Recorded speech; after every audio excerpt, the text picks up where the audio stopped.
مساء الخير. انا جاي النهارده اشرح لكم السلاسل واقول لكم مميزاتها وعيوبها واسمائها ايه هي وانواعها.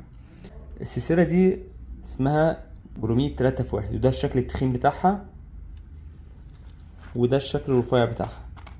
السلسله دي مميزاتها ان هي بتعيش سلسة عادي خالص، ممكن تنام بيها تعيش بيها حياتك اليومية مفيش مشكلة، وقوية وبتستحمل. ولحمها سهل، يعني لو اتقطعت لا قدر الله بتتلحم بسهولة مفيهاش مشكلة. تمام. في اللي زيها برضو جرميت بس 1 في 1، يعني 1 في 1، النقشة بتاعتها بتبقى مختلفة حبة بسيطة. السلسلة دي ممتازة بصراحة. أما عيوبها إن هي بس منتشرة، هي نازلة بقالها فترة طويلة فعشان كده هي منتشرة وناس كتير جدا لبسوها فيعتبر ادمت يعني، وفي ناس حتى لسه تلبسها مفيش مشكلة، يعني هو في كده وفي كده.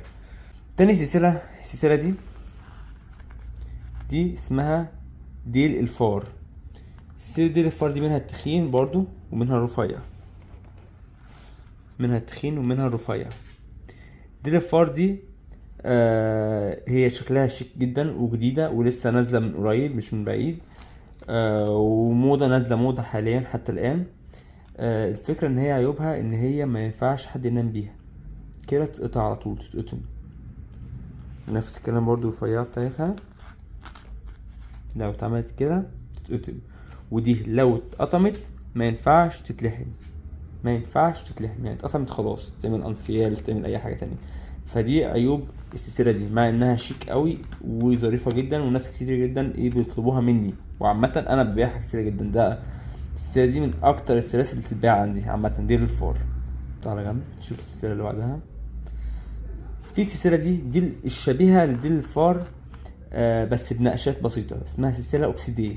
سلسلة فيها نقشة اسود كده، اوكسيدي اسود. السواد اللي فيها ده برضو السلسلة دي قوية ومتينة، بس نفس مشكلة ديل الفار ان دي كده تتقطم، بس دي تبقى اقوى شوية من ديل الفار، منها الرفيعة والتخينة برضو تبقى اقوى من ديل الفار عشان بتبقى مرنة شوية عن ديل الفار. ديل الفار تحس ان هي صعبة شوية، ودي برضو مشكلتها ان هي لو اتقطعت ما ينفعش تتلحم، للأسف ما ينفعش تتلحم، تعمل انسيال تعمل اي حاجة تانية. والسلسلة دي برضو بتتباع عندي كتير قوي، هي وديل الفار. السلسلة اللي بعدها اسمها مسمار. السلسلة دي احنا كلنا عارفينها طبعا. السلسلة دي كانت نازلة من فترة طويلة جدا والشعب المصري كله لابسها، شكلها شيك جدا وظريفة جدا. الفكرة ان هي مفيهاش اي عيب، ما شاء الله مفيهاش اي عيب، قوية ومتينة ومفيهاش اي عيب. تنام بيها تتلحم بسهولة، لو اتقطعت تتلحم كأنك مش هتلاقي اصلا مكان القطع فينها. فهي ظريفة جدا ومديها شكل سيمتري ظريف. فانا بفضل السلسلة دي بصراحة، من اكتر السلاسل برضو اللي بتباع بعد دير الفار والاكسديه. في السلسلة دي كانت نازلة من فترة طويلة جدا، اسمها سلسلة عقل او نفخ. ناس بيسموها كده ناس بيسموها كده. النفخة دي ليه؟ عشان هي من جوه فاضية ما فيهاش فضة، هي اسمها سلسلة نفخ او سلسلة عقل، عبارة عن عقل كده واسعة في بعضها. دي اللي كانوا بيلبسوهم بتوع الجيم، بيلبسوها على طول بيحبوها، ناس كتير جدا بتوع الجيم لبسوها وخدوها مني. وعيوبها ما فيهاش عيب عامة. السلسلة دي ميزتها انها ما فيهاش عيب، عيبها بس ان هي انت تبان ان انت شايل سلسلة، بس هي خفيفة عامة مش تقيلة، هي يعني هي مفرغة من جوه خالص، فممكن يكون هو ده العيب الوحيد ليها او معتبرش عيب كمان. دي اسمها بيلي. دي سلسلة شيك وظريفة كل حاجة، بس هي توقفت ناس كتير جدا وقفوا يعني مبقوش يلبسوها بسبب ان هي بيفتكروها شبه السدادة، سدادة البانيو فهي شكلها ظريف، بس هي الفكرة ان في ناس بتحس انها شبه السدادة بصراحة.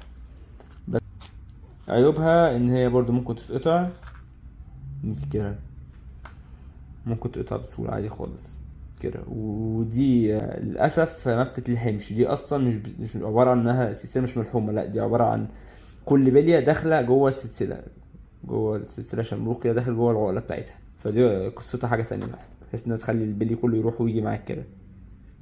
دي الفكرة كلها. فهي البلية دي معمولة بطريقة ظريفة عامة. عامة السلاسل اللي فاتت دي كلها أنا نسيت أقول، هي السلاسل دي كلها اغلبيتها رجالي، بس في سلاسل فيها بتمشي رجالي وحريمي. زي ايه؟ زي مسمار رفيع منها.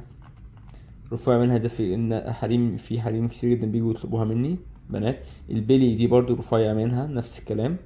اما طبعا مفيش بنات هتيجي تطلب السلاسل التخينة. التلاتة في واحد رفيع منها بيطلبوها برضو بنات. السلسلة بوكس دي برضو تمشي حريمي او رجالي زي ما قلنا. دي قوية متينة، بيحطوها دايما في انسيات الحريمي. وهي بتمشي برضو رجالي وحريمي زي ما قلتلكوا. دي برضو مشكلتها ان هي بتتقطع، ممكن تتقطع.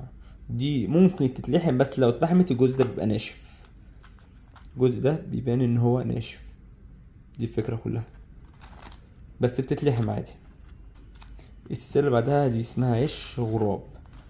عيش غراب، دي الفكرة كلها. سلسلة عيش غراب دي ظريفة، ممكن تنام بيها، تعيش بيها حياتك اليومية، مفيهاش اي مشكلة. وشكلها ظريف وقريبة من المسمار، بس مختلفة شوية عشان الناس اللي بتزهق من المسمار بتقول لا الناس كلها بتلبس لبس سلسلة مسمار. فعيش غراب دي ظريفة برضو، ودي تمشي رجالي او حريمي. اللي هي الشراب دي بقى السلسلة اللي هي مفتولة. السلسلة المفتولة دي تمشي حريمي ورجالي برضو. دي برضو ميزتها ان هي مرنة، بتلف عادي خالص. وممكن تتلحم ده لو اتقطعت. فهي تقريبا برضو مفيهاش عيوب السلسلة المفتولة دي. بس هي الرجالة بيقولوا احيانا ان هي مش بتبقى متناسب معاهم.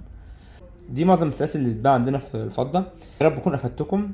ولو في اي حد عنده سؤال او استفسار او عنده سلسلة معينة عايز يعرف هل متاحة ولا لا، او عيوبها او مميزاتها، يبعتها لي وانا هقول له بالظبط السلسلة دي ايه نظامها. وشكرا.